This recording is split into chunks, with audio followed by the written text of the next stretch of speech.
Mwamini au Mkristo akiwa anaishi katika mwenendo usio sahihi ni kwa sababu amekosa neno moja. 2, hajatii maelekezo ya Roho Mtakatifu ndani yake. 3, hajapata muda mzuri wa kuomba ambayo ingemjengea kuwa na misuli ndani yake ili aweze kuishi maisha sahihi na sawasawa na mapenzi ya Mungu. Kazi yako wewe mwamini kutii maelekezo ya Roho Mtakatifu. Mtu asipotii anatengeneza ugumu ndani ya moyo. Watu wa mataifa wanawatazama walioamini kama wao. Ndio maana unaweza ukafika sehemu mtu anakuambia kama wewe umeokoka na mimi nimeokoka, kwa sababu Roho Mtakatifu hajachukua nafasi ndani ya maisha yako na neno la Mungu halipo ndani ya maisha yako. Kwa wokovu hauwezi kuonekana nje kwa sababu umesha ukataa wokovu. Kumwamini Mungu kupitia Yesu Kristo ni jambo moja, lakini kuishi maisha yanayompendeza Mungu katika Kristo Yesu ni jambo lingine.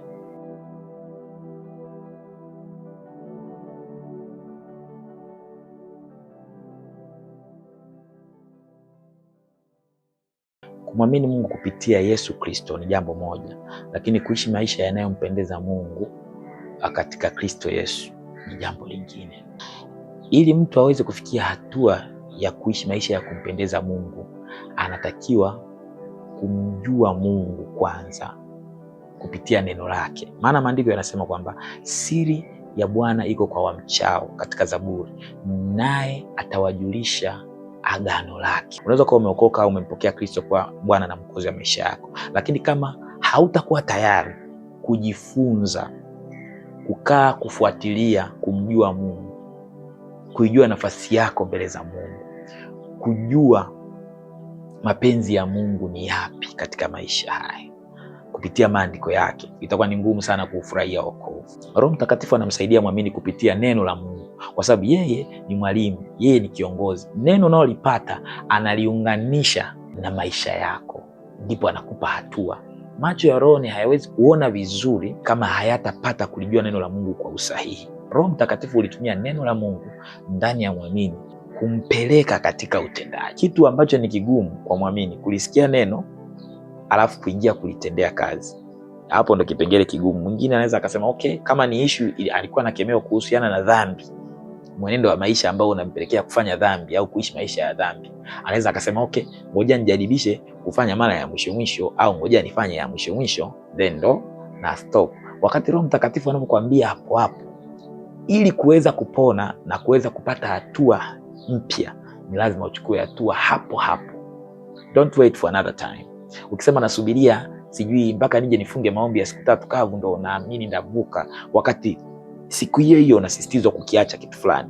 Maandiko yanasema, tazama siku iliyokubalika ni sasa, saa ya wokovu iliyokubalika ni sasa. Yaani usianze kusubiria kwamba okay, next week ndio nimeplan naanza kubadilika. Yaani unapofikiria kuhusu next week, adui naye anatengeneza namna hapa katikati ya kutoa kwenye mwelekeo. Na hii ndio shida ambayo mwamini akikosa ufahamu katika hii hawezi kukua. Mtu anaweza kawa ameokoka lakini asiwe amekuwa katika ufahamu wa kumjua Mungu na kuweza kuishi sawasawa na mapenzi yake. Mtu akishazaliwa mara ya pili na kumjua Kristo, kazi kubwa alionayo ni kutamani maziwa yasiyogoshiwa, neno la Mungu litakalomsaidia kukomaa katika kumjua Mungu.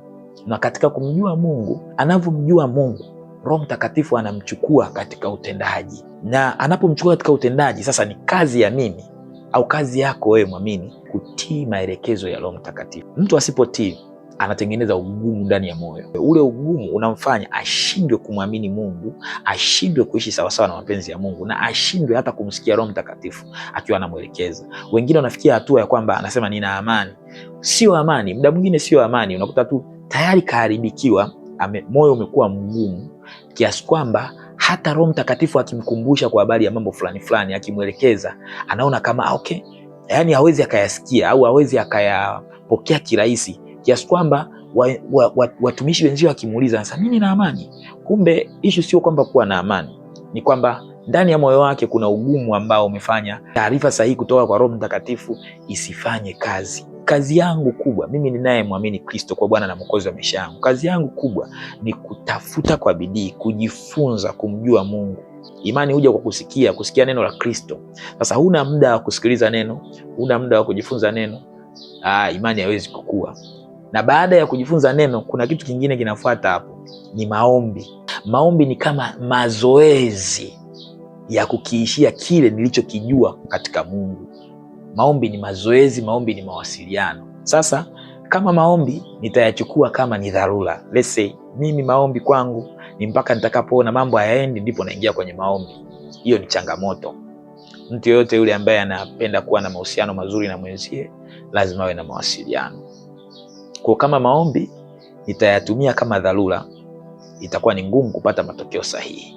Maombi ni mawasiliano kati ya mimi na Mungu, na maombi yanaenda vizuri kama nitakuwa nimejifunza kuhusiana na Mungu wangu vizuri kupitia neno lake takatifu na Roho Mtakatifu akinisaidia. Na ninapoomba namsaidia mimi wa ndani kuingia zaidi katika mapenzi ya Mungu kuliko mapenzi ya mwili. Ninapoingia zaidi rohoni katika mapenzi ya Mungu, nguvu inakuwa kubwa ndani yangu ambayo inaniwezesha sasa kuingia katika utendaji wa mwili. Kwa muda mwingine mwamini au Mkristo akiwa anaishi katika mwenendo usio sahihi ni kwa sababu amekosa neno, moja. 2, hajatii maelekezo ya Roho Mtakatifu ndani yake. 3, hajapata muda mzuri wa kuomba ambayo ingemjengea kuwa na misuli ndani yake ili aweze kuishi maisha sahihi na sawasawa na mapenzi ya Mungu.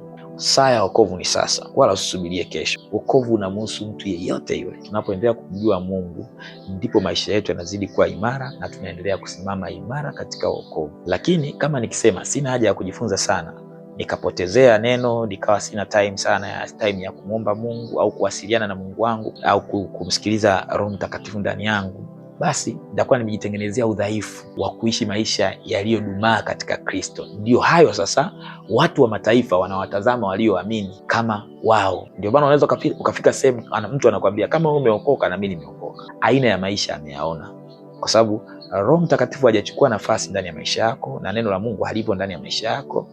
Kwa wokovu hauwezi kuonekana nje kwa sababu umesha ukataa wokovu. Kwa hiyo ili uweze kuishi maisha sahihi yanayompendeza Mungu, lazima kwanza kupata neno sahihi, 2, kumtii Roho Mtakatifu, 3, kukaa katika maombi ambayo ni mawasiliano kati ya mimi na Mungu wangu. Na maombi yananijenga mimi hasa kwa sababu ninapowasiliana na Mungu najengwa katika imani ili nishinde sana.